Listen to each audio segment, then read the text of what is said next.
So blue mountain part 2 এ চলো দেখাই তোমাদের ভিতরে বাড়িটা কেমন। এটা হচ্ছে লিভিং রুম।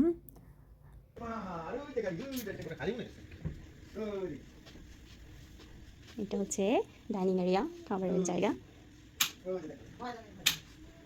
একটা মিরর। যেহেতু আমার মেয়ে আছে, ও এখনো ছোট, তাই আমরা এবার ডিসাইড করেছি তাই বাড়ি ভাড়া করেই থাকবো। তাহলে রান্না বান্না করে খাওয়ার একটা সুবিধা আছে। আর এখানে সব কিছু আছে যেটা আসলে থাকতে গেলে লাগে, আসলে রান্না বান্না করে একদম খাবারের জন্য। So it's really good.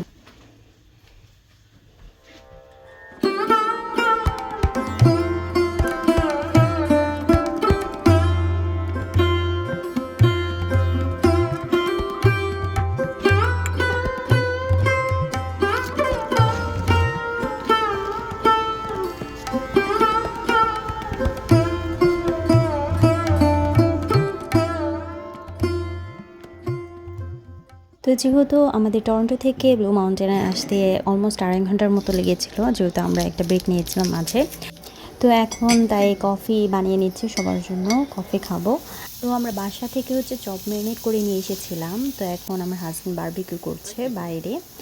তো আমরা বেশি ঘুরিনি, যেহেতু আমরা চেক ইন করেছি 3:30 থেকে 4টার মধ্যে এয়ারবিএনবিতে সাধারণত চেক ইন করতে হয়। তো আমরা হালকা ঘুরে হচ্ছে এই যে একটু সবজি সতে করে নিয়েছি আর চপ, এগুলো দিয়ে আমরা এখন ভাত খাবো। বাসা থেকে আমরা একটা তরকারিও রান্না করে নিয়ে এসেছিলাম, লাউ দিয়ে মুরগির মাংস তরকারি।